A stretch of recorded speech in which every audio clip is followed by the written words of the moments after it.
I really like the reduce, reuse, recycle framework, which I've seen reflected many times and in many different ways.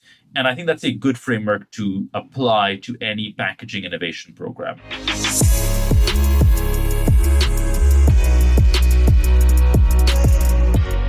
Hello, everybody. Today, we're going to bust some big sustainability myths. This is the State of Sustainability podcast brought to you by Altruistic. So, what are these myths? Myth 1, we should be all phasing out plastic. Myth 2, methane mitigation feed supplements are the solution to methane reduction. And myth 3, the future of green transportation should be electrified.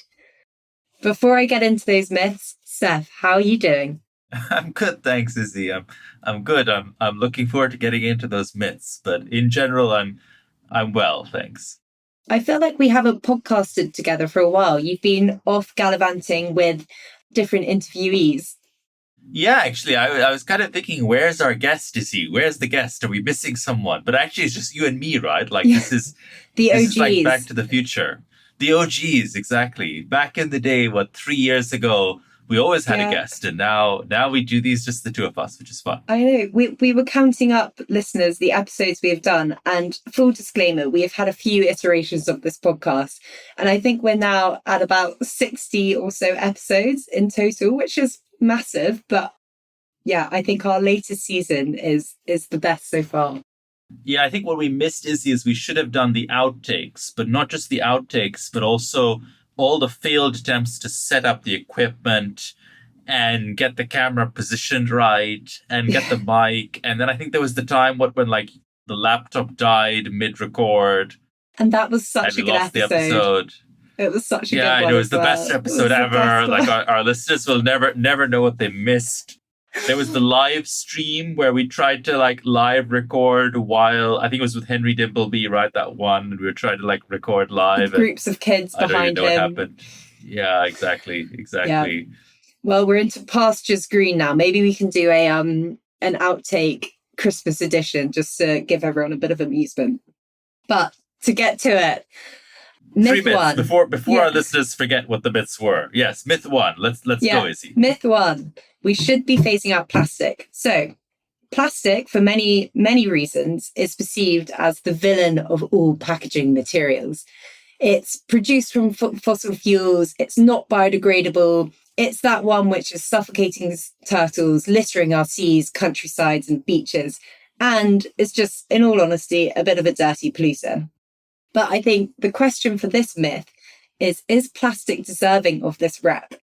I think for all of its sins, it has many important uses. So it's flexible, it's lightweight, it's cheap.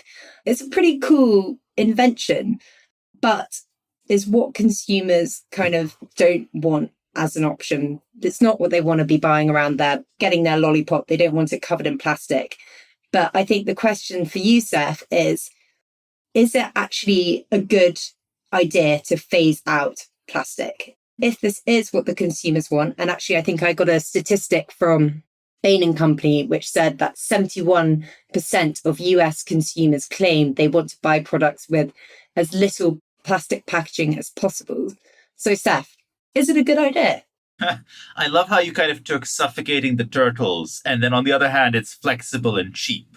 So we get to this really nice moral dilemma where I have to basically defend the turtle suffocation. I'm not going to try. I was about to say I'm going to try. I'm not going to try to do that. Instead, I kind of just want to maybe look at what we think of as plastic packaging. And I think that in the global north, let's say in Europe and North America, for example, we tend to associate plastic packaging with a lot of excess. We think about the wrapper around the lollipop, the even more grotesque wrapper around the banana, the wrapper around the orange. I've seen that. And for sure, I think a lot of this plastic packaging is excess and unnecessary and seems like a slap in the face to the environmental movement. I maybe want to contrast it with something at the other end of the spectrum and then talk about what I think is the right answer here. At the other end of the spectrum, you have the incredible use and value that plastic packaging brings to things like pharmaceuticals in emerging markets. or food products in rural areas where it actually manages to get things out into distant locations, keep them fresh, keep them uncontaminated, while also carrying information in an easy way around expiry dates, ingredient mixes, etc., etc. Plastic packaging is for sure the workhorse of our time. And if you kind of look at the combination of values that it brings, that Izzy, you touched on a number of them. One is that it's flexible. The second is that it's cheap. And a third is that it's sanitary. These are really hard to replicate easily with other packaging materials. And so if you just look at a few of the options, right? If you take, let's say, fiber, pulp and paper, so cardboard packaging, for example, often you actually might need more cardboard packaging to get the same effect versus what you could do with plastic. Cardboard packaging or pulp and paper packaging might just not even do the job for certain types of purposes. If you look at, let's say, glass or metal, you're adding a huge amount of weight, often a huge amount of cost. And in many cases, that might even just make certain materials unviable. Let me pick on one example, which environmentally I really hate, but from just like a egalitarian perspective, I think is really amazing, which is shampoo sachets and soap sachets. So obviously I grew up in Pakistan, and in Pakistan, soap penetration and just the penetration of cleaning products has been on a steady rise year on year, decade on decade. And a lot of that is through the remarkable innovation of breaking up the product into really small quantities, such that a person can buy one shampoo sachet because they only have enough money to pay for one at a time. And they're going to buy that and then use it sparingly and then buy another one. And they would never have been able to afford to go and buy, let's say, a larger bottle in something more durable. And so I think there's just a lot of good that plastic packaging does, which we often tend to, I think, ignore for those of us that are very sustainability conscious in developed markets. I think there is definitely a safe space. And I really like the reduce, reuse, recycle framework, which I've seen reflected many times and in many different ways. And I think that's a good framework to apply to any packaging innovation program. And so the first would be, let's actually just reduce the amount that we're using. Let's get rid of the excess. Let's get rid of the shrink wrap that might not be needed. Let's get rid of a lot of the kind of fringe or edges of plastic stuff that we might not need to have. Let's get rid of a lot of the single-use cutlery that we throw in unnecessarily. There's just bunches of stuff that we can take away. Let's then look at reuse and see what actually could we reuse, whether it's plastic waste in a manufacturing context, for example, or an assembly context, or even whether it's actually shifting to more durable forms of plastic, like a reusable cup, for example, that can have many more uses in its lifetime. And then the third, I would think about recycling. And within recycling, I would look at not just, am I using more recycled content, which is important, but also is the product that I'm selling or producing likely to be recycled? And those two things are completely different. It might be 100% recycled content and have a 0% probability of being recycled. And I think important is to solve for both of those aspects. I would prioritize that lens rather than having a sweeping statement like saying all plastic is bad, because I think the truth is you're always going to need some plastic in the system until we manage to engineer something that remarkably has all the same qualities, but none of the downside.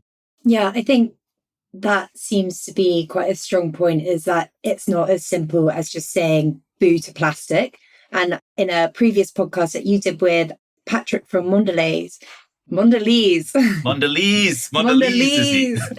even corrected us in the podcast every time.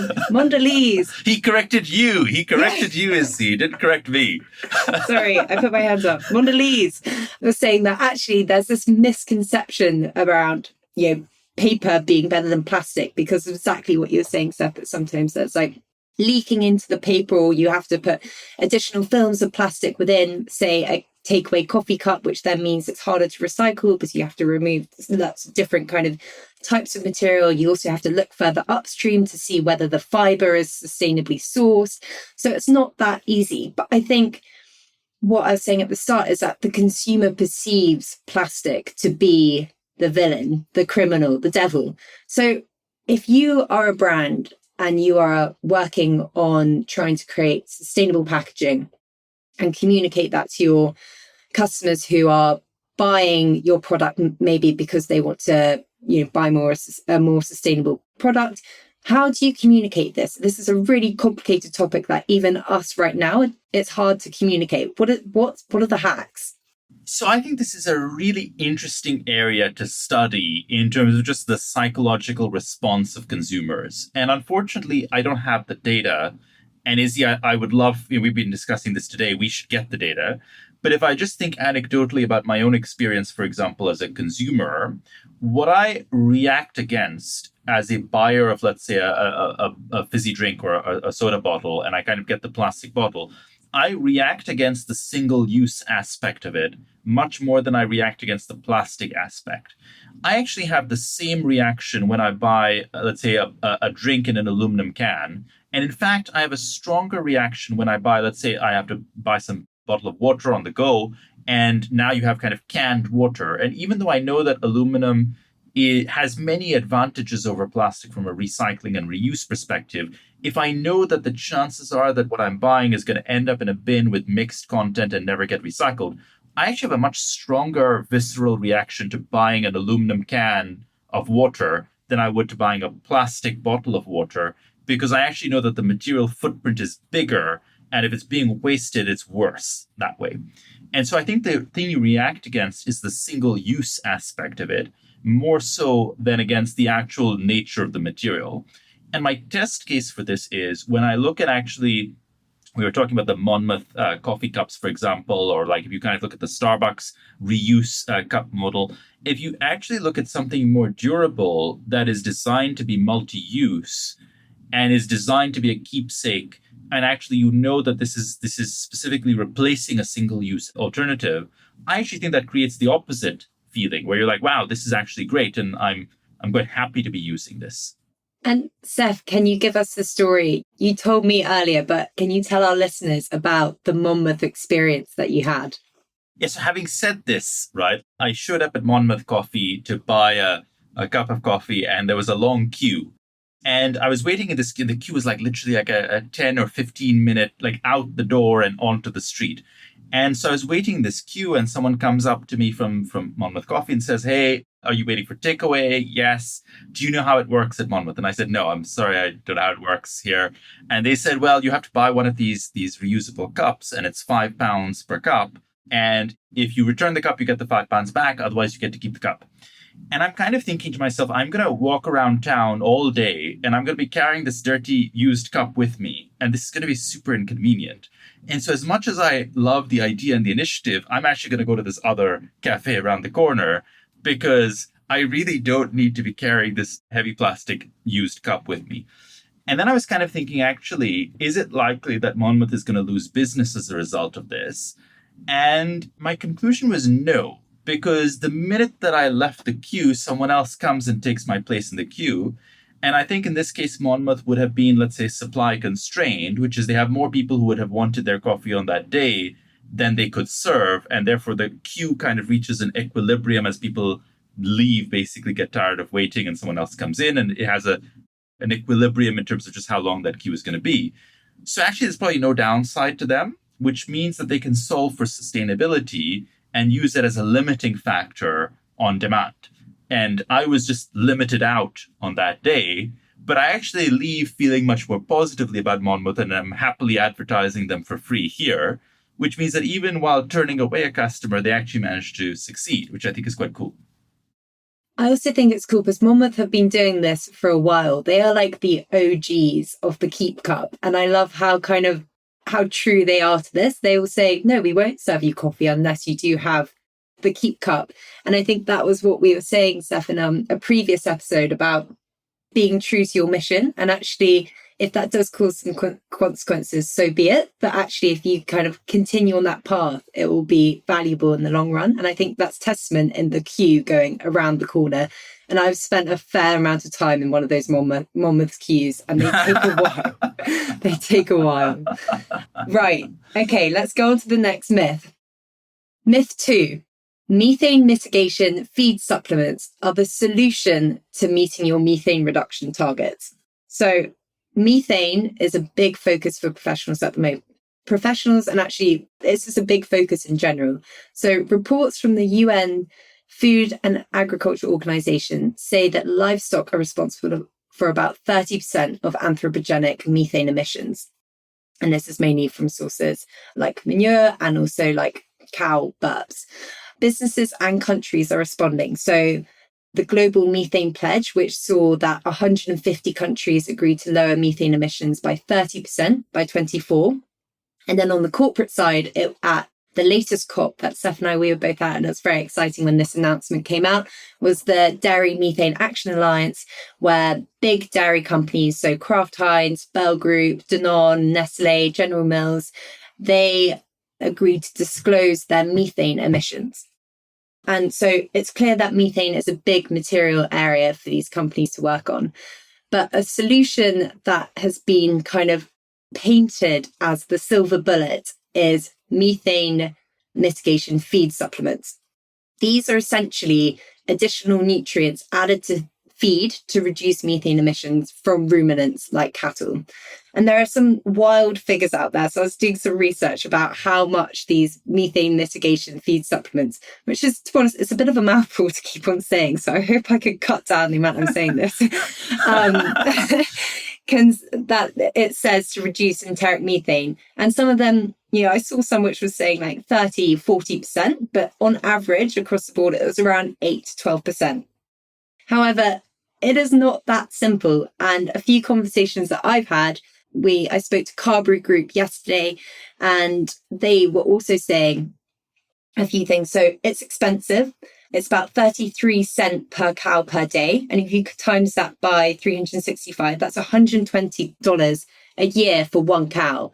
And you could have a herd of 250 on just one farm. So it's a very, very expensive solution.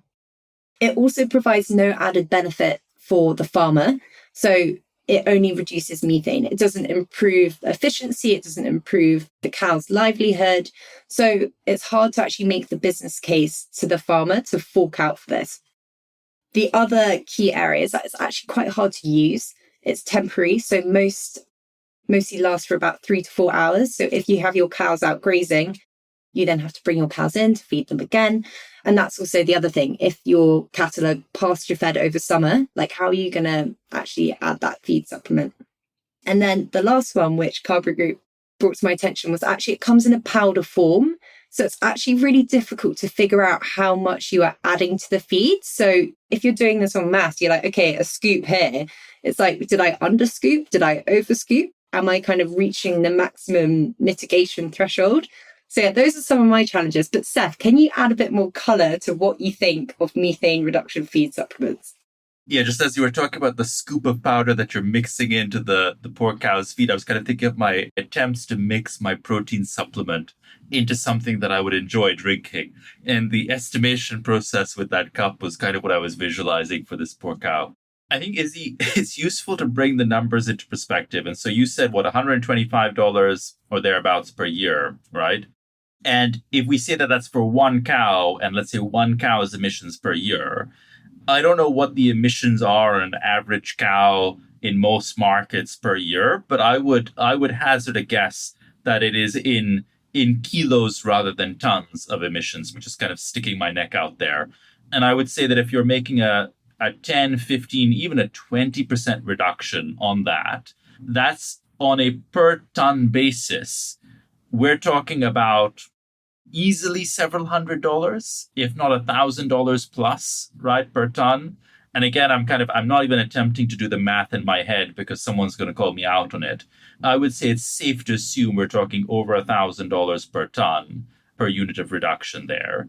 If you just look at what that is competing with, and let's just kind of have almost like a massive array of interventions that you'd be competing with. You're competing with everything from, let's say, electrifying equipment on a farm. And there's a lot of equipment on a farm. There's tractors, generators, warehouses, like power being used, etc. You're competing with that, which is probably going to be in the single digits dollars per ton.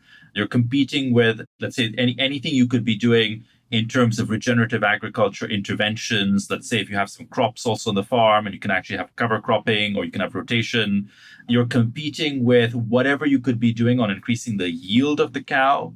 And let's say increasing the yield might get you not quite a halving of the emissions, but Again, maybe 10, 20, 30% reduction on the emissions of the cow if you can double the yield, I would say at least, which will have another benefit for the farmer in terms of more revenue. The spectrum of things that you compete with at that price is basically anything else that you could be doing in dairy farming. Literally, I would say almost any other intervention would end up being cheaper. I mean, does my kind of rough high level math and estimation check out with what you'd be thinking? Yeah, I think so. And I guess methane is more potent than other carbon reduction initiatives. So that's to take into consideration. But I also agree that I think there are other solutions. So I recently went to Waitrose's demonstration farm, Leckford in Hampshire, and one of the crops that they produce, they produce rapeseed oil, and they actually process it on site. So they press down the seeds to kind of create the oil. And what's left from that process is a rapeseed, they called it a rapeseed cake. And this cake, they actually feed back to the cattle. And it's very like high in oils. And basically the high oil yield means that it helps to reduce the enteric methanes. And but also, as well as doing that, it improves milk production of the lactating cows. So they've got like many more benefits of a byproduct that they're not even spending more money on to be able to do this. And so I think that's a great solution. Well, another one I came across was Bell Group. So Simon Bonnet, who works on the dairy sourcing there, he cited linseed, which is another high oil seed, and he feeds that into their feed and also helps with the welfare of the cow and the efficiency in production. So I think there are other solutions that you can find within the realms of your farm as well that can have more multi-benefits.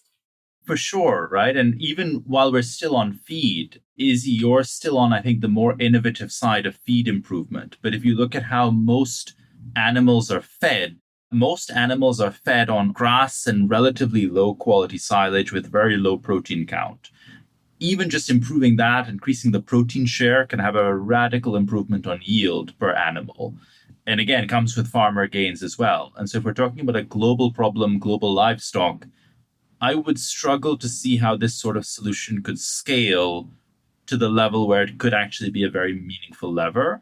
And if I sort of take maybe a bit of a utilitarian hat and just think through where would you deploy capital to decarbonize or demethanize this industry, I agree. There are just so many other places to focus. I also wanted to flag a couple of other cool initiatives that I've come across. And this is less on the kind of enteric methane, but more focusing on methane from slurry. And I've heard of two awesome initiatives. So the first one is from Edna from Carberry Group, who basically they've started adding a slurry additive to that kind of slurry lagoon, for a better word to use it. So cows in Ireland are mainly housed from November to February, and then they're put out onto the grassland after that.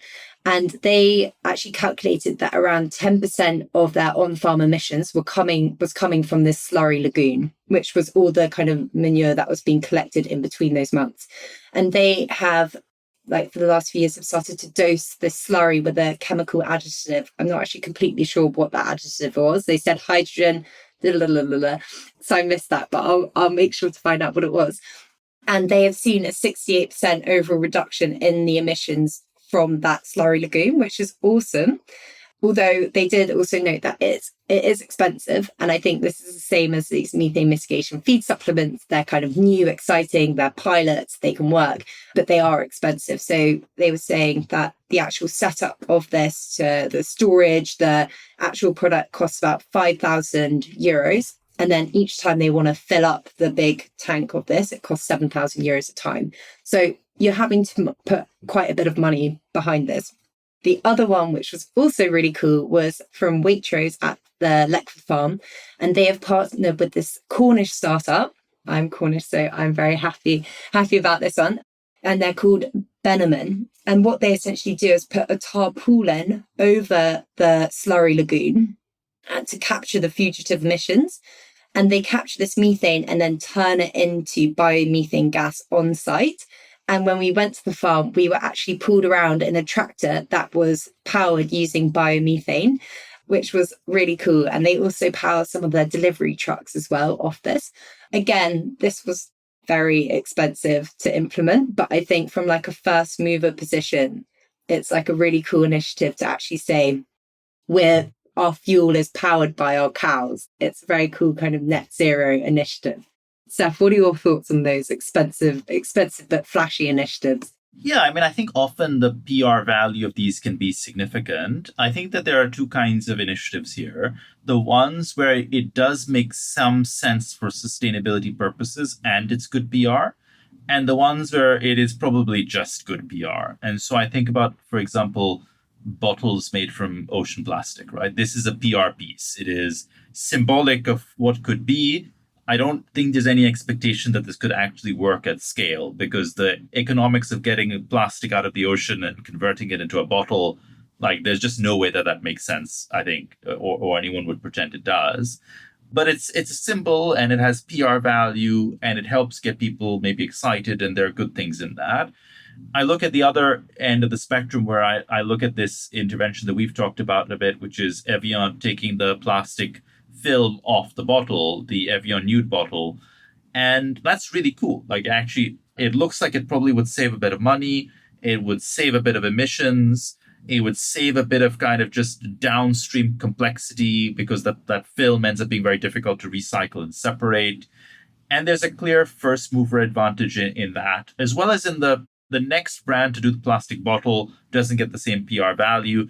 In the same way, the next brand to take the film off the bottle, you start to look a bit silly, I think, having your water bottle on the shelf next to Evian. You're both label free, and everyone knows that Evian did it first. I think there's diminishing gains for being the follower on either trajectory.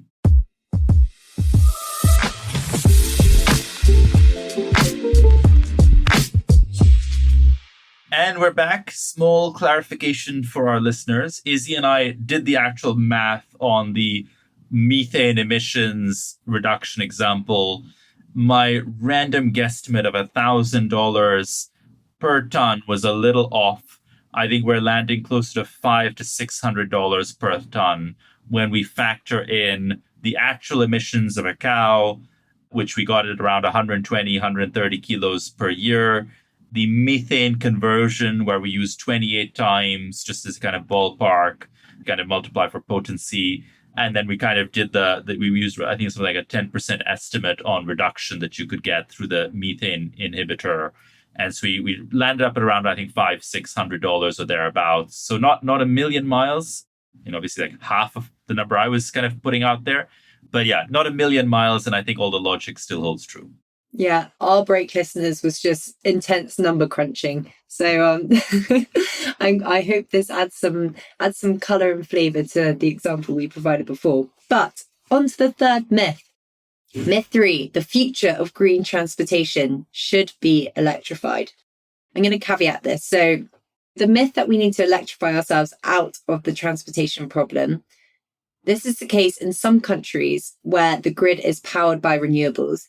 But if you take other countries, for instance, China, who is the biggest producer of EVs, this is not the case. If every car in China went electric, we would be in a worse place than if we kept those diesel guzzlers. And China is well on its way, by the way. So in April 2024, so a couple of months ago, nearly half of the cars sold in China were actually EVs or plug-in hybrids, which are known collectively as new energy vehicles, NEVs. But why? This is because, as mentioned, the majority of their energy is powered by coal. And this was actually similar in other markets. So, Seth, when we were at COP28 in Dubai, we were getting the green Ubers to the expo together. And I remember you actually flagging, I'm not sure this is greener because it's mainly the grid is not powered by renewables as of yet. So, Seth, what are your thoughts on this myth? And can you add any more colour?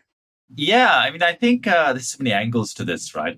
I think one thing I actually want to comment on is Middle East energy strategy, which I think is super interesting, where historically, and I'll come back to the myth, Izzy, but like historically, the Middle East has subsidized a lot of local fuel use for vehicles. And so anyone kind of driving a car in the UAE, in Saudi, for example, tends to pay less per liter than consumers outside because it's heavily subsidized. What the Middle East I've noticed, just having played an advisory role to some of the organizations in the region and some of the governments in the past, is that there's this increasing realization that actually the best way to get rid of this subsidy is to start replacing a lot of their domestic energy with renewables and replacing it with electrification, and then export the hydrocarbons to other countries and let them continue using those while they do actually shift their local grids to renewables.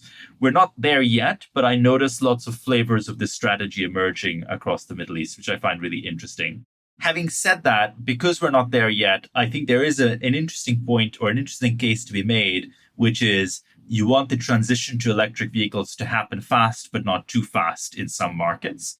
I think about a lot of markets where it's actually really difficult to switch to renewable energy, like the serious infrastructure challenges, whether it's on the transmission or distribution, or whether it's around, let's say, nationalization versus privatization of power generation. And so it's just very difficult to decarbonize the energy generation, which means that it might be easier to decarbonize the transportation side of that. And then you could get locked into, let's say, a 10, 15, 20-year period where you're actually using HFO power plants or fossil fuel-based power plants to produce electricity that then gets used in vehicles, which is much less efficient than converting the fuel in the actual internal combustion engine of the vehicle itself.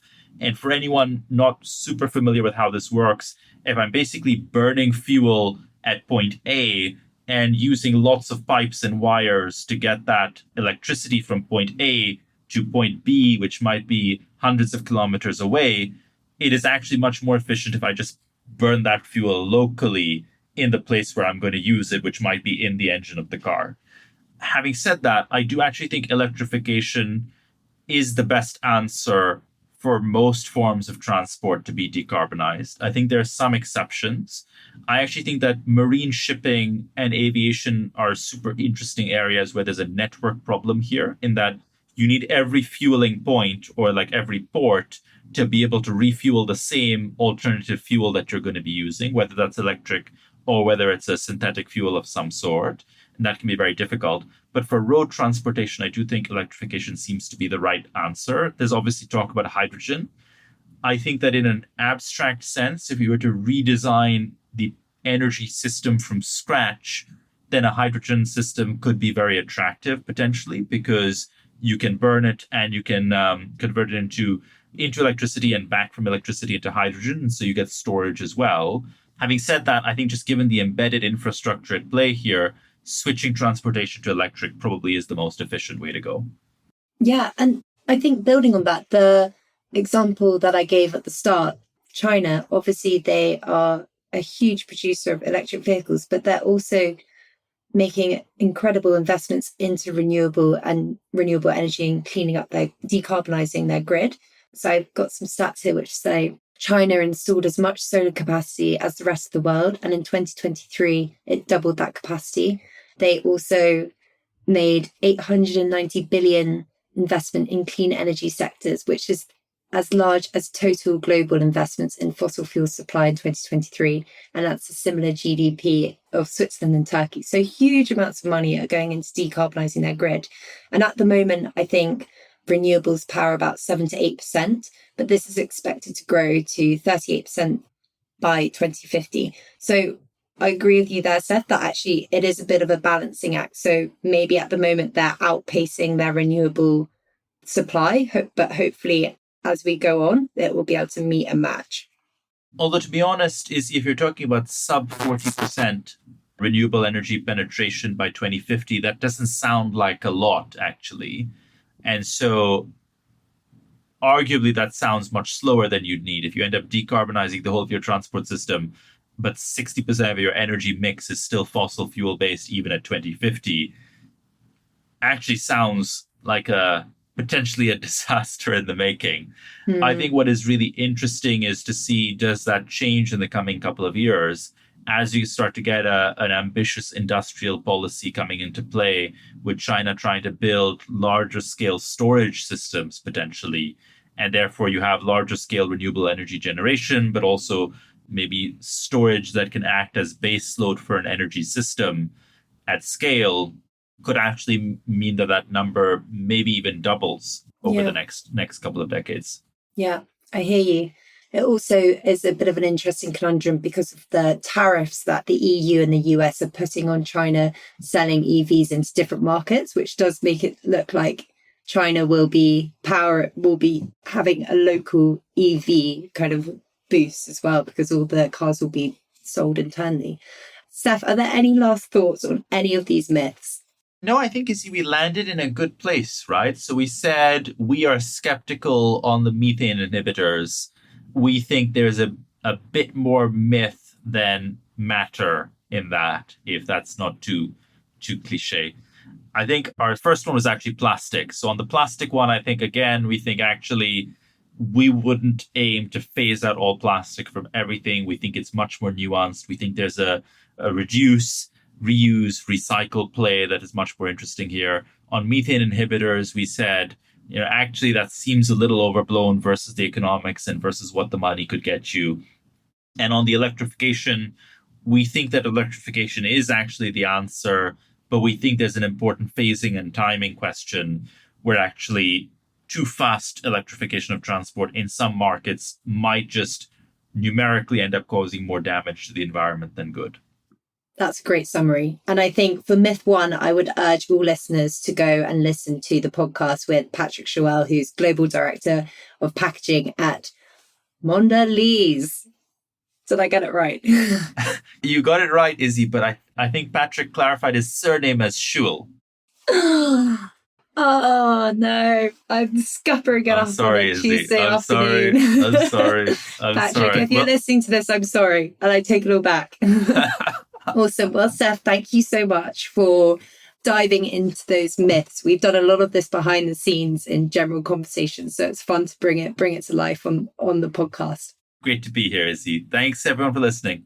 Thanks. Goodbye.